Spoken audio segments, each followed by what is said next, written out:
Paramashivoham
Paramashivoham Om Nityananda Paramashivoham Om Nityananda Paramashivoham Om Nityananda Paramashivoham Om Nityananda Paramashivoham Om Nityananda Paramashivoham Om Nityananda Paramashivoham Om Nityananda Paramashivoham Om Nityananda Paramashivoham Om Nityananda Paramashivoham Om Nityananda Paramashivoham Om Nityananda Paramashivoham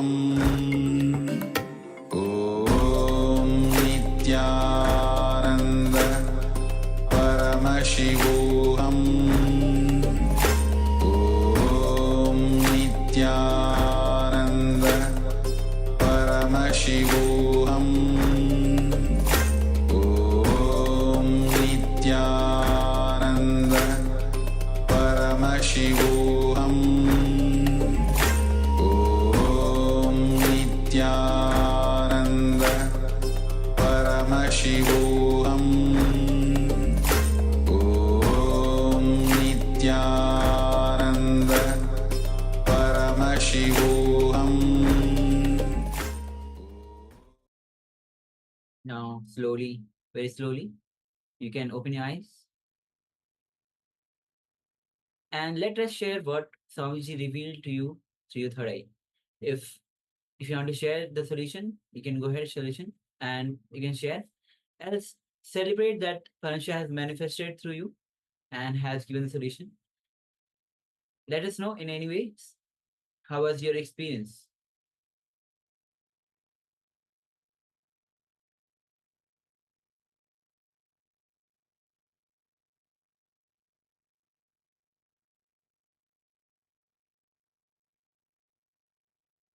Yes, this is one of the powers you can manifest in your day-to-day life whenever you face a situation where you feel you don't know the answer to what you should do next. What is the next step to take?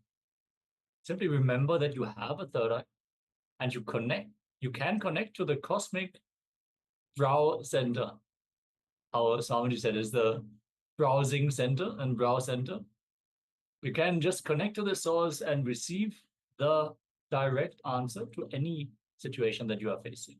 You don't have to rely on any external information, since you can directly connect to the source of the very cosmos, which can reveal the answer to you. So start using this power for your own life as a utility more and more.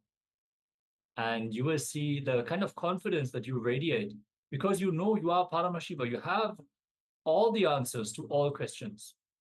Even when you are in a conversation with a person who is maybe well-read, a learned person, and you strike a conversation, you don't have to worry that you will not be able to meet the standard of the situation, the standard of the conversation, because you can connect to the cosmos and you can speak from that very resource of information. So you don't have to worry about what you learned, what you memorized, and all that.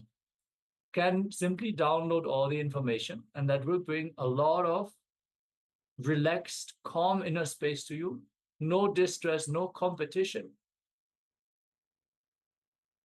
Yes, we have Ma Lesiga who shares lack of integrity and authenticity. And the solutions she received was focus on the first person, Awesome. Very good, Ma.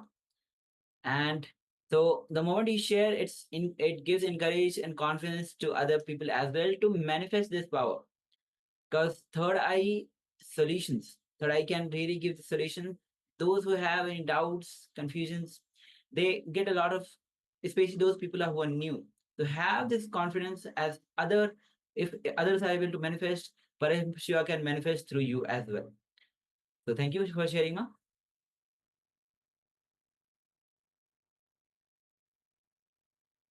All right.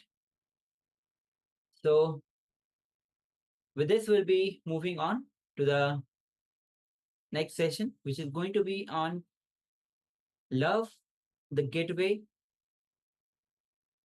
for consciousness, higher consciousness. Swami says again and again, love is the direct way. When you are in love, you don't have any confusion, you don't have any self-doubts. It's just with simple devotion and gratitude and surrender. When you are in love, you are in the oneness with Paramashiva. So let's enter into this session, and it will be followed by the meditation. Let's begin.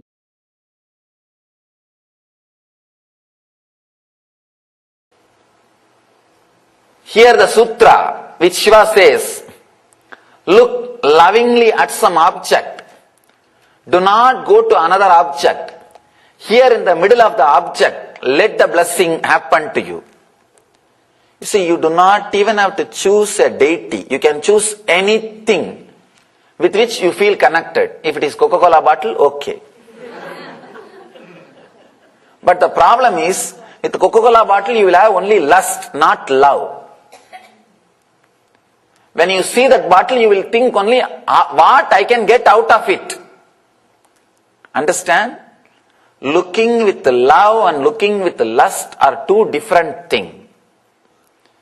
When you see a beautiful man or woman, when you look, you only look what I can get out of that person. Then it is looking with lust, not with love. Love means what I can add to that person. What way I can be of some help to that person. If you decide or think of adding something, then it's looking with love. The moment you see and you start calculating what I can get out of that person, it is looking with lust. Understand? Looking with love, looking with lust, two different things. Here Mahadeva says, not only two different things, diametrically opposite. Diametrically opposite. Here Mahadeva says, look lovingly at some object. If you use the divine objects, it is lot more easy, because the possibility of lust is less. Possibility of love is more. From the young age you are taught to look with a love and respect. So it is easy to connect. It is easy to relate. Have any one deity or the photograph of the God or Guru.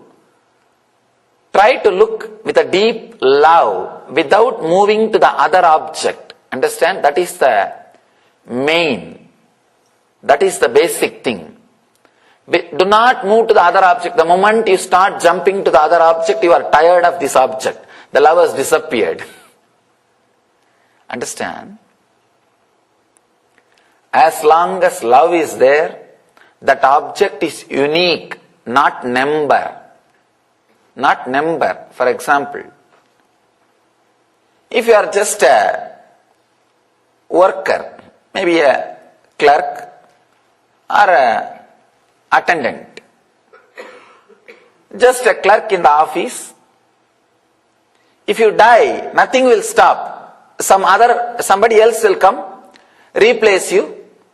The job will continue, life will continue. You are just an utility, number, figure, that's all. But if somebody is in love with that same clerk, if the clerk dies, that person will never be again the same. Wherever you are just a number, even if you die, that mechanism will not suffer. Wherever you are in love with some object or person or somebody is in love with you, you become unique. Naturally, your death cannot be replaced. That person will miss you. That person's life will never be the same again. Love makes things unique. Love makes things unique. The other day, we were having an energizing ceremony here in the temple. All the Swamis, all of us are sitting and before preparing for the ceremony. One disciple, she asked me, Swamiji, every day you are seeing us, all our mistakes, confusions, are you not bored by us? It was a very honest question. Because they know sometime I tell them, do some new mistake, I will be entertained. Not the same mistakes. Because even to commit new mistakes, you need intelligence. She was asking that, don't you feel bored? I told, just because of my very love, I feel everybody is unique. Understand, I do not look upon the devotees or disciples as number. It is unique. That is why with so much of patience, I continue to work with everybody. If it is just a number, forget about it. Next person will do the work. Over. Devotees or disciples are not number for me. Because of my love for them, they are unique. Everybody is unique. Of course, I never miss anybody. Just because of complete fulfillment. But otherwise, everybody adds something. Everybody is welcomed, is expected, is needed, is wanted, is required to be here. Every individual is unique. Same way, when you are in love with the Master, he is needed, he is unique. When that love is not there, one more Swami, we can go to the other Ananda. What is there? If you just type only Nityananda, at least 200,000 websites are opening. Just Nityananda. If you type Swami Nityananda, I don't know how many million websites will open. And if he is not, then some other Swami, that's all. If you are a number, you can be replaced. If the love, element of love comes to play between you and the other person, you are no more a number. You are unique being, irreplaceable, unique being. Love adds life even to the person. With love, the person is a spirit, life. Without love, the person is reduced to a thing, utility. Without love, when you look at somebody, a beautiful man or woman, and planning for what I can get out of that person, you are reducing him to a thing, not as a being, as a spirit. Only when you look at that person with a love, he is a spirit, he is a living being. When that love is not there, he is a thing. That is why, whenever people look at you with a lustful eyes, you feel repulsive. It looks ugly. You just cover yourself. You just hide yourself. You want to move out of that place. Whenever somebody looks at you with a deep love, you just feel like being around that person continuously. Even if you get only one glimpse, one eye contact with him, You will be waiting for it. You will be just waiting for that one contact. Just waiting for that one glimpse, one look. It's a love which adds value to the uniqueness. Another one incident, at least with that Krishna incident which I said, it was a deity. It was a carved Krishna Murti. That is okay. There is another one small incident happened. I was traveling, I don't know which place, maybe around the area of Madhya Pradesh or Maharashtra. There was one small tree, and under the tree the 3 bricks which is used for construction is kept with turmeric powder applied on it and some puja being done. Usually in the evening time when I rest, I'll search for some brick for the head to keep the head and lie down. I saw that area, nobody was there, just the 3 bricks were there, and I do not know that it was being worshipped by some villager as a deity. And I just picked up that brick and put it for my head and lie down. And really, in 10 minutes, one village guy, elderly person, is running towards me. His house was maybe 1 mile away. He ran towards me, and when he came near me, understood I am a sadhu. Because I was a sadhu, he did not beat me. He told, do you know, this is Shiva, I worship. He appeared in my dream and told that you are lying on him. Truth, really. Understand? So that's why I came here. And he brought a small pillow. That's another one beautiful thing. He brought a pillow. Lie down on this pillow and leave him there. Put that murti back. From 1 mile, he was lying down in his home. He says, I had a dream. Shiva told me that one sadhu is lying on me. Take that. And he brought the pillow and told me to put the brick the other side. We don't know who all are having connection to what all. Just his deep love for that ordinary brick, which is used for construction, can create a telepathy power in him. Understand? I read an article. American army is trying to develop telepathy power to use during the war times. They are doing some research and development to use this telepathy, sending message through the mind. Understand? Ordinary villager, just his love for a brick.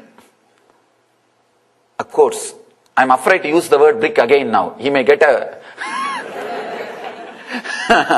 I don't think he is dead. Only that elderly lady was dead. I don't think he is dead because I never tried to trace him also. Anyhow,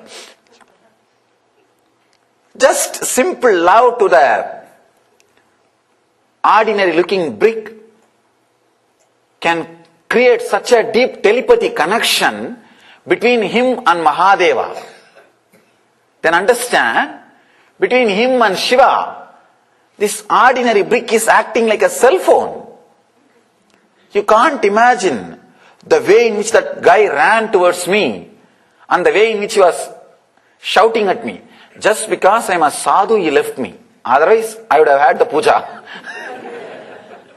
The puja from him. Just I want all of you to understand the power of love. The power of simple love. It was a simple love. And actually during British time, all the milestones in the Indian highway used to be yellow painted. There was a big problem because from next day all the local villagers started worshipping all the milestones.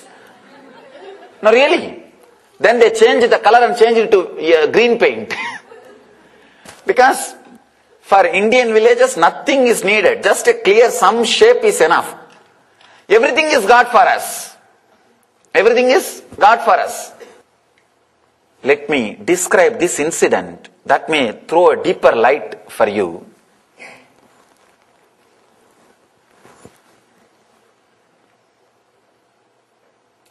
It was a very intimate discussion between me and one of my enlightened disciples. Maybe, if you are new, you should know, few of my disciples had the fortune and had the enlightenment experience. Not only had, and of course enlightenment once happens, it stays with you.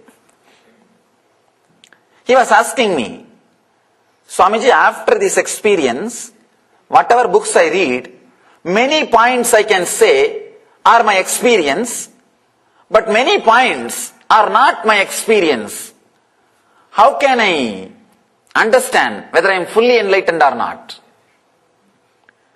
Or how is that points? Are they right or wrong? There is a very beautiful incident in Ramana Maharshi's life. I quoted and gave him the answer. Understand, this one incident can completely open up and give you a new click or new glimpse towards the truth.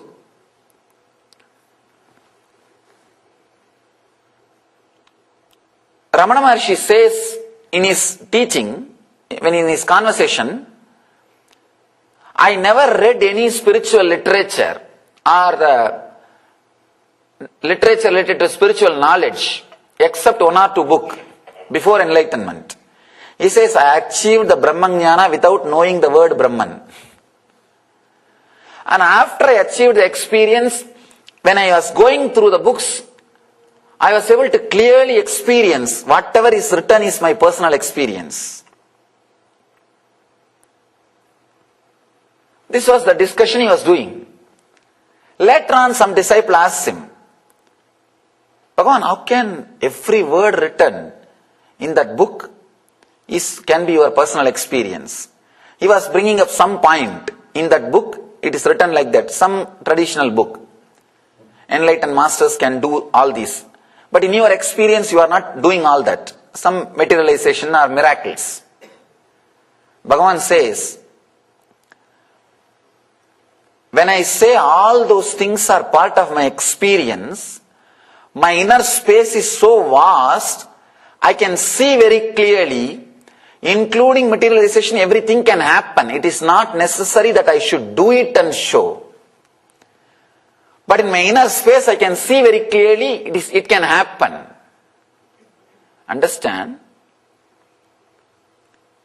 If you have the clear confidence and feeling, yes, I can see the divine. It can happen in me. I have such enough inner space and love. Be very clear. Already you passed that state. You passed that much. You can now start the next level. You can now start the next things. You don't need to sit there and prove. Sitting there and proving is only needed as long as you have doubt. You have doubt. Bhagavan says very beautifully, I am very clear the materialization can happen inside my inner space. I can very clearly do. That is the reason.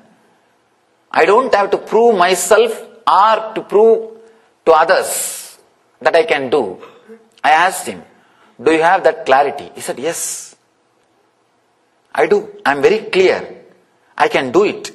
Only thing I do not, the feeling is not coming up strongly from the navel center. That any thought has to come from the navel center, only then you will be able to execute. That is not happening. But the possibility is there inside the body. I can feel very clearly. My nerves are saying it is possible in me. See, your nerves will never tell lie to you.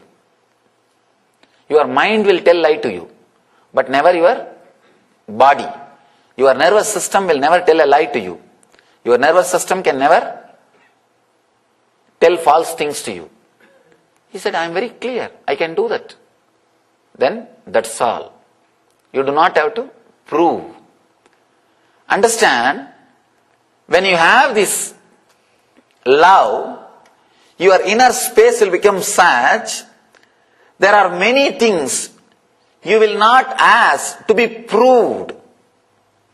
You will not asking for the clear logical reason. Suddenly you will just feel connected. That's all. People who cannot experience, understand the space of being in love with the Master cannot understand the truth. That's why I always tell, we are not cult, we are a culture. Understand, there is a big difference between these two. There is a big difference between these two. When you are in deeply love, you will see the uniqueness of the truth, and everything will become alive, reality to you. And you will see every step you take in your life feels ecstatic, feels joyful. I cannot imagine from 1 mile somebody running with a pillow saying that you are sleeping on my God. Understand the strong telepathy connection with an ordinary brick. I am sure nobody saw and called him in cell phone, because those days there was no cell phone in the villages. And surely nobody can see and go and tell him. And if somebody went and told him, he would have only brought the stick, not the pillow. But he brought the pillow. He says, Shiva told me, you are lying on him, you have the pillow and leave him, put him there, back in his place. Love can create such a deep connection, and it can open up many dimensions in you. It can awaken many possibilities in you. So understand this technique. You can try, even in this next gap, you will have a small break. Every day we will see 2 sutras. 2 sutra and a small break. We will have, even this small break, try to go and sit in front of any one deity which you really love, or any other object which you really feel loving. Sit in front of it. Look very deeply, lovingly. Just become look. Let your consciousness be completely centered on your eyes. Let your hand, leg, body, everything lose its very existence. Let you forget about all those things. Let everything disappear. Let you just become eyes. Look deeply, with a deep love, for few minutes, without jumping into the other object. If you jump to other object, come back. Get back. And just sit with a deep love, completely in a relaxed way. You will see a very deep silence, very deep bliss, very deep blessing starts coming out of your system. You need to understand one more thing. All techniques can lead only to peace. When the peace settles inside your system, bliss will explode. Do not expect the bliss which is being expressed or shown in my body language. Meditation will lead you only to peace. And when the peace settles inside your system, when your nerves are cleaned, when your nervous system is cleaned by the peace, the settling peace, the bliss will explode. You will start expressing the bliss which is expressed in the Master's body language. Try this meditation technique with any one deity, with a deep love and silence. Let the blessing happen to you. Let the blessing happen to everyone.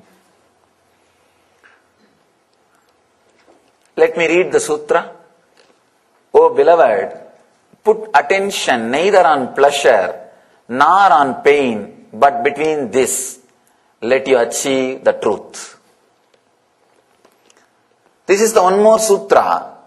Does not need to be practiced at particular time. These are Nitya Sutras. Means this should mix inside you as a juice. These should be like understanding. It has to be internalized inside you. It should become part of you. And it should become eternal practice in you. Nitya Sutras. I can classify the Shiva Sutras into 3 categories. Nitya Sutras. Once you understand and internalize, then that is enough. Every day it will start practicing itself. Nothing else is required. The second, Dhyana Sutras. You need to understand and practice at a special particular time in your life. Third, Ananda Sutras. Just very understanding, you are liberated. Just very click. You will feel that openness. You are free. This sutra is Nitya Sutra. Just you need to understand, internalize, then it will naturally become part of you. Your very being will start expressing itself. This same understanding. Put attention neither on pleasure or on pain, but between these. Continuously either you expect pain or pleasure in the next coming moment. You constantly think, what next? And immediately, if I do that, what am I going to get? Whether it is going to bring pleasure or going to bring pain. What is it going to bring? What is it going to do? How am I going to handle it? Either you visualize pain or you visualize pleasure. Mahadeva says, do not visualize pleasure or pain, just be. Again, one more technique to throw you back to the center. Throw you back to the present moment. Actually, to tell you honestly, all 112 technique can be expressed in one word, be unclutched. But we are not so intelligent to listen one word from one master once and then be unclutched. So I have to add the same thing, be unclutched, be unclutchedly unclutched. And unclutching is the ultimate unclutching. The clutching is not the useful thing. These are the 112 sutras, that's all. That is the truth, nothing else. I have to use so many words to remind you constantly, that's all. Actually, it is like driving the teaching into your head. Exactly the same thing which I was speaking yesterday. Balancing between rajas and tamas. That same thing Mahadeva is expressing in a different way, in a different expression. Do not put your attention on pain or pleasure. See, yesterday, what the technique which I was talking is, if you can catch the glimpse of that, how your body feels when you are having rajas. If you catch the glimpse, how you feel agitated during rajas, then that technique is for you. If you are not able to catch, there are some people, even if you sit 10 times on roller coaster, you will not be able to catch how the rajas is activated in your system. They will be so dull in the self-diagnosing methods. Even if they say they have stomach pain, it means they have a headache. Now, sometime in Ayurvedic system, doctors will not believe what you say. They will directly diagnose. Just like how the animals are treated. They will directly diagnose. Because you lost connection with the nature.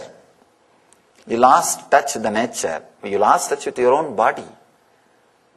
So if you are not able to find out the imbalance of rajas or tamas, here, at least you can find out based on your mental emotion. I think that will be a lot more easy. Finding out whether you are caught in the pain visualizations or pleasure visualizations. You are continuously expecting next going to be pain or pleasure. Usually we expect only pain. We don't expect pleasure. Very rarely we may expect the pleasure. Mahadeva says, put your attention between this, means in this moment. You need to understand one important thing. Actually, when you are in this moment, you will have only experiencing. There will not be any title attached to that experience as a pain or pleasure. You will be able to attach a title to that experience as pain or pleasure only when you compare with your past experiences. Means you already moved into past. If you are in this moment, you will have only one thing, a strong, intense experiencing. Like the whole cosmos moving. Because your chairs are stable, you forget this whole earth is moving. There is an intense activity happening in this moment, in the planet, in the whole cosmos. If you relax into the present moment, you will see your life is nothing but experiencing. Only when you slip into the past, you will call that as an experience of pain or pleasure. Even you addressing something as pain or pleasure is nothing but slipping into the past. Come back and just sit. You will see so much of experiencing is happening in your system. Every breath going inside and becoming part of your blood and becoming energy, prana, life force for the parts of your body is a huge experiencing. It is happening. It is constantly happening. I tell you, just come down to that experiencing. Means the life permeating you, life penetrating you, life flowing through you. You will see what you call as pain or pleasure is too small, petty, negligible. You'll suddenly see life is experiencing, not just experience. Put attention neither on pleasure nor on pain, but between these two, let you catch the truth. If you stop your mind moving towards pain or pleasure, it has to fall into bliss. No other way. There is no other space to go about. Suddenly you will see it falls into the peace and bliss. Nothing else needs to be done. Just for few moments, decide not to let the mind go to pain or to the pleasure, just to the center, just to the bliss. The moment you stop these two movements, automatically it will fall into bliss. Actually, one reason why the Shiva Sutra has not become so popular like other scriptures, because it gives too many wide variety of options and techniques. The branding was very difficult. Usually, if it is one particular thing and 10,000 people are talking about it, it will become very popular. Easy for selling, branding. But here, Mahadeva has not created this book for selling. He has expressed all the great truths he discovered through his research and development. Every experience, he has verbalized it and spelled it out. He just decided, in future, whoever wants to take up one line, one sutra, and create a tradition and philosophy, let them do. Here I am expressing the whole encyclopedia. This book is actually Encyclopedia of Enlightenment.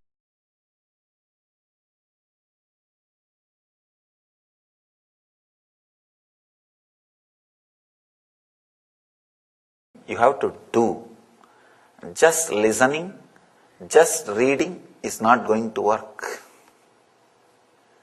You have to internalize it.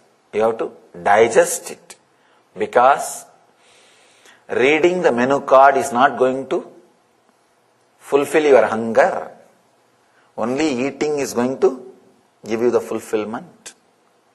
Let us enter into the technique itself. Please close your eyes. Sit in a very relaxed way.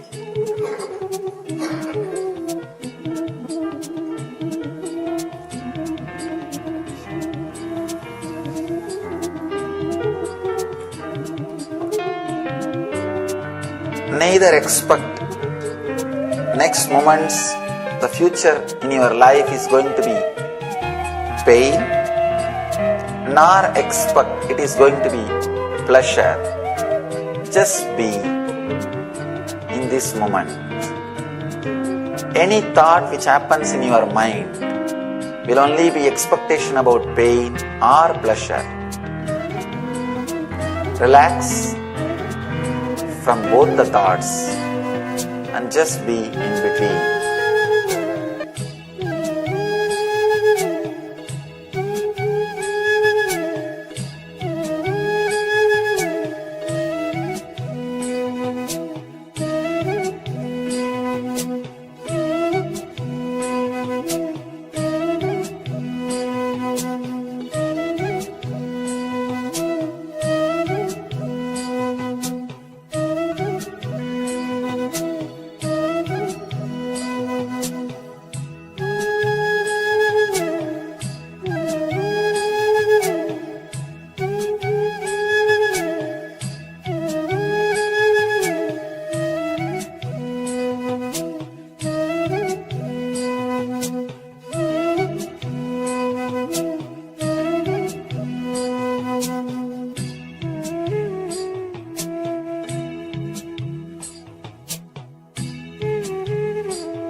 Whenever your mind slips into the thoughts which may create pleasure or pain, bring it back. Be responsible to remind yourself. Get back to the beginning. Be in the relaxed center.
I am speaking on all these techniques so elaborately to bring them back to life and put it on record so that for future it is preserved and for seekers it is available to practice.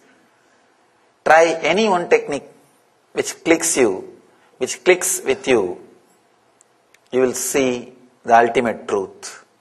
Let you achieve and radiate the eternal bliss, Nithyananda. Thank you. Yes, Nityan, all of you.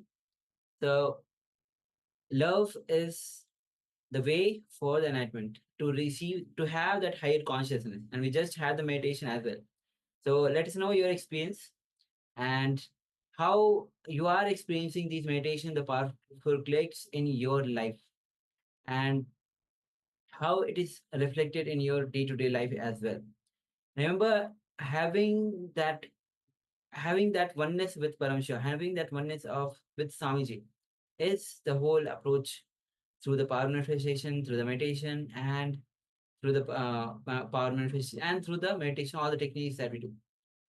So with this, we'll be moving on to the power manifestation. In the last round, we did third eye solutions for yourself. In this round, you are going to do third eye solutions for your partner. Yes, actually, some people have already posted some problems that they are facing here in the chat.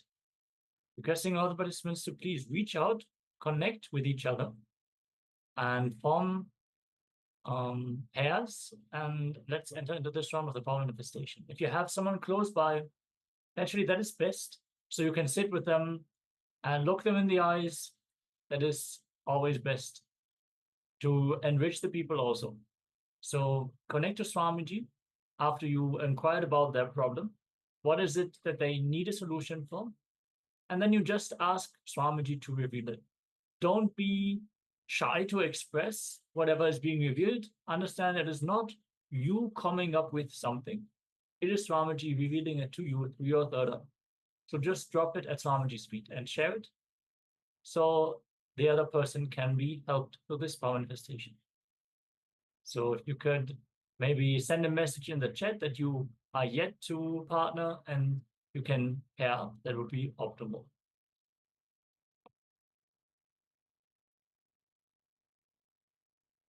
So we have sharings. All right. So let's get ready. You can sit with your head, neck, spine in a straight line. And that question, connect with the partner and ask the partner what solution or the question for which the solution that your partner is looking for, that he wants from the third eye. Take a moment to connect with the partner.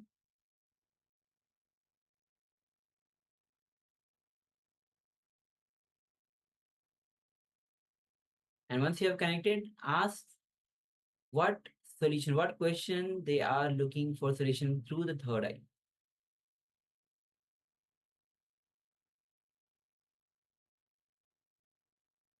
And once you have done that, visualize Swamiji in your inner space and place that question in your third eye. Start chanting Mahavakya. Om Nithyananda Paramashivoham. Om Nithyananda Paramashivoham. Om Nithyananda Paramashivoham. As you vibrate with this Mahavakya, with a deep feeling connection with Bhagavan, ask Swamiji to reveal every solution for the problem that partner has. Let's enter into this manifestation.